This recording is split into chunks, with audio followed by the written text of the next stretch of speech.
Hey, what is up, everybody? I'm here to give you my WWE NXT review for November 23rd, 2016. I'm only a couple weeks behind. Um, Now, if you don't know, which I hope you do know, for the past maybe couple of months, actually, I'd say maybe month, I've been doing retro wrestling review series, pretty much talking about all the NXTs leading up to this point. And make sure you guys check those out because I'm not gonna go through like storylines and stuff and what's been going on. That's kind of where I talk about it. I'm pretty much just talking. I'm pretty much almost up to date. I know everything that's been going on. I don't need to like make like a big long video giving my thoughts on NXT. So that's where that is. Um, and I'm nearly there though. I'm almost caught up. Which I'm excited about. Um, so let's talk about it. Um, this was the show though that followed NXT Takeover Toronto. They were still in Toronto because technically this show was filmed before NXT Takeover Toronto itself. So um, we had Corey Graves and Tom Phillips on commentary for this show. The first match was Rich Swann versus Kona Reeves. I actually kind of like Kona Reeves. You know, he actually kind of looked really good in this match. He looked really dominant. I kind of hope he's like one of those stars they kind of keep around, and maybe eventually when he's in the right place, the right time, they can push him. Kind of like um, Tide Dillinger. So I hope they do that. But the match was okay. It was pretty good. Good opening match. And eventually, Sanity come out and interrupt the match. Um, and they beat the crap out of Reeves and Swan. Um, and yeah, they beat the crap out of them.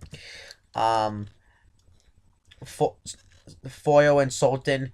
Um, no, yeah, Sawyer and Fulton laid out Kona Reeves with their finisher, and then afterwards, Rich Swann went off the top rope, and I believe he took out Sawyer Fulton, and then eventually the numbers game just caught up to him, and Eric Young laid him out with like the wheelbarrow neckbreaker. So I thought that was good. And then afterwards, I thought that was actually great to make that stable look strong. Then afterwards, No Way Jose's checking on Rich Swann. And this makes sense for them to do this since they were tag team partners in the Dusty Rhodes Tag Team Classics. And he gets on the mic. Actually, I forgot something. So before this had happened, Eric Young got on the mic. And Eric Young says that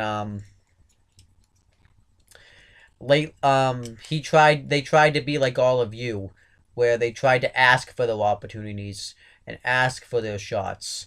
And they're not going to do that anymore. They're just going to take their shots. And I thought it was a great promo. And it makes sense, you know, because that's actually happened to all these stars. Eric Young came in, tried to face NXT champion Samoa Joe.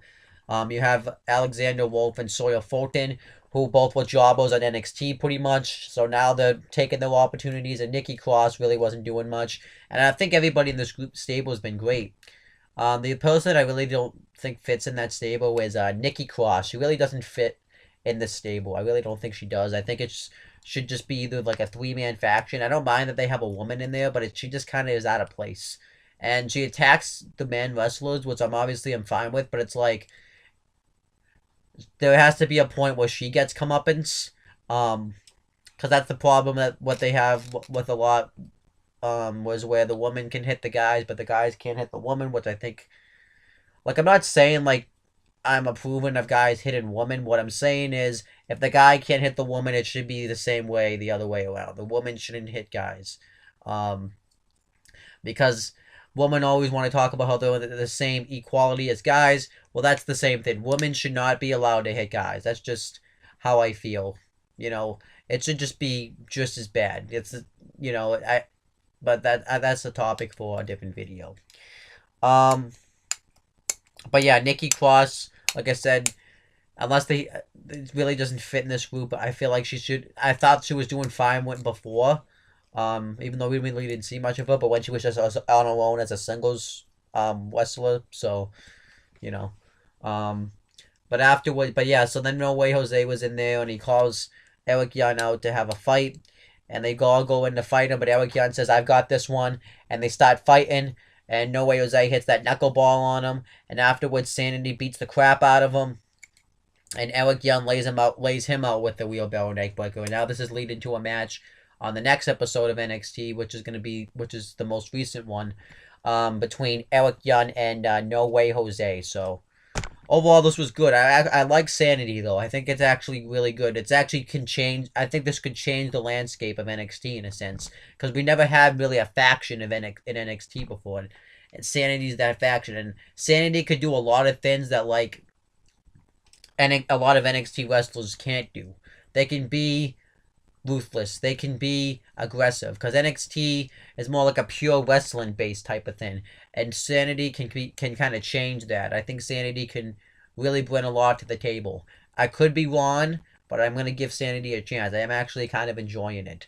I think it's actually Eric Young really fits really well in this role, because we've seen him in this role in TNA when he had turned heel just before he had left the company.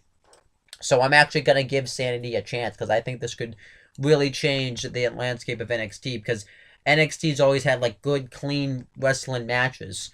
Sanity can be like those dirty. They can really, you can really kind of go off the edge of like NXT style standards of type of wrestling with Sanity. I think you can really do a lot. I think NXT could. I think that could really change, like what NXT is all about in a sense. Like it's all about wrestling.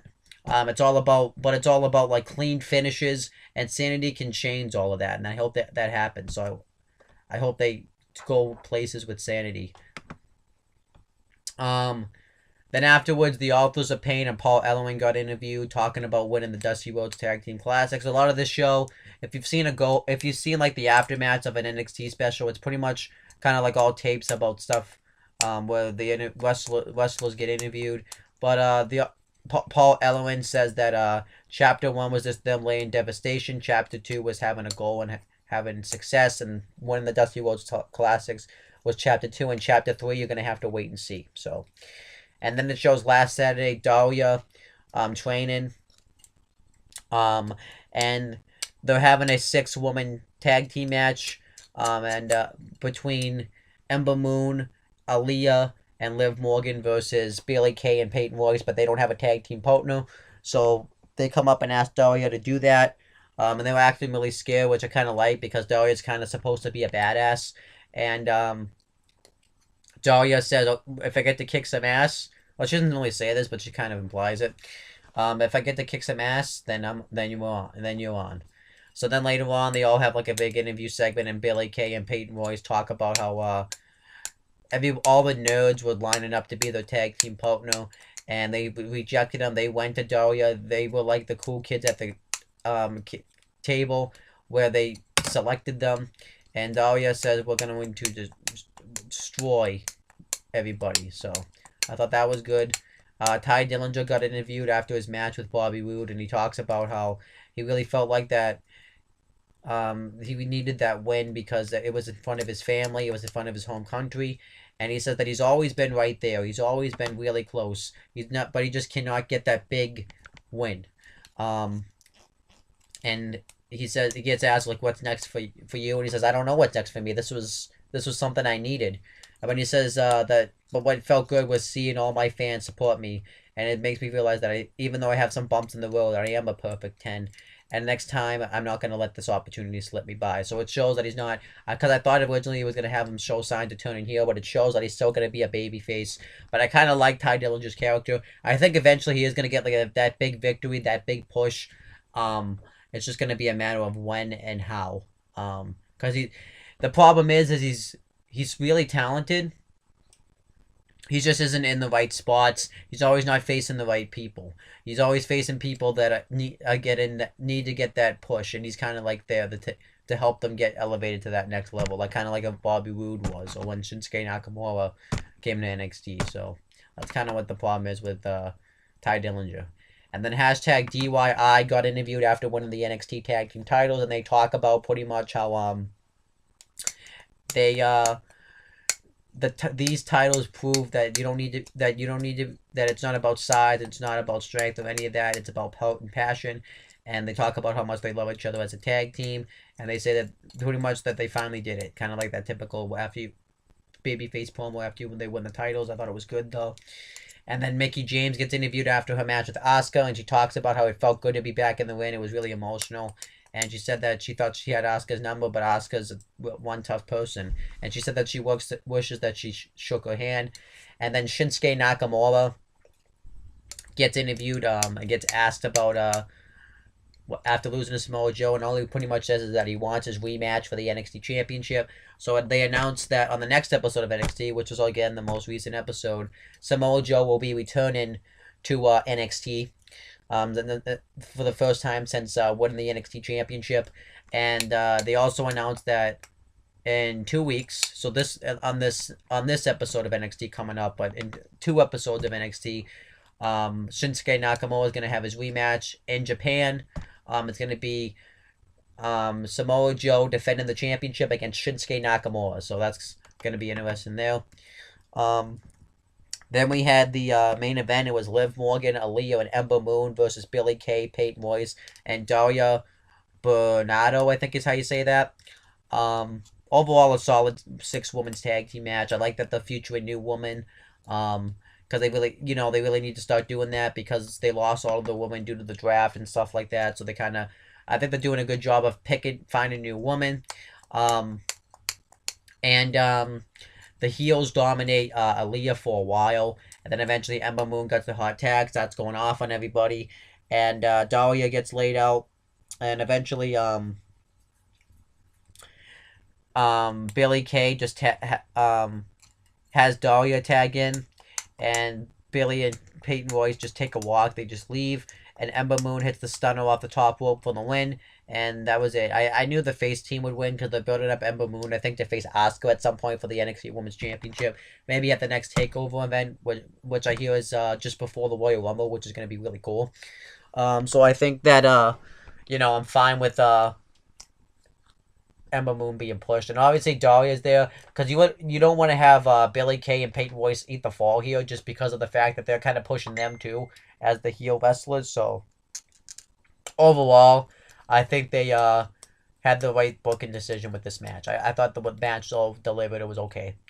Overall, this episode of NXT was actually a pretty good episode. I like the stuff they did with Sanity, and I like the main event and all the interviews and stuff were really good. So overall, a good episode of NXT.